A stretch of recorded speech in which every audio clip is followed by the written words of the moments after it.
ለማን ብላችሁ ነው የምትደበሩት? ለየትኛው እድሜ ብላችሁ ነው የምትደበሩት? ለየትኛው ዓለም ብላችሁ ነው በዲፕሬሽን የምትቀመጡት? ቢ ሃፒ ኢንጆይ ዩር ላይፍ። ዲፕሬሽን አታስተናግዱ።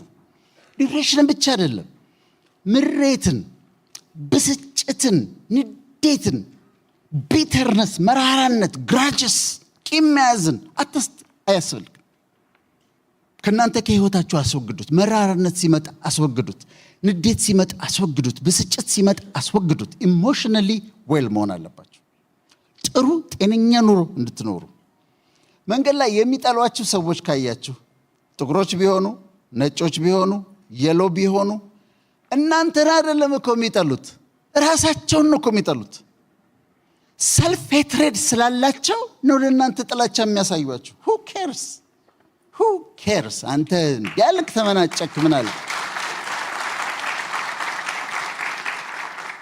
እሱ ሰላም አለኝ አላለኝ ብላችሁ በብስጭት በዲፕሬሽን በምናምን በምሬት የምትኖሩት አራግፉትና ከላያችሁ ላይ አራግፉትና አስወግዱትና በደስታ ኑሩ። ህይወታችሁን ኢንጆይ አድርጉት።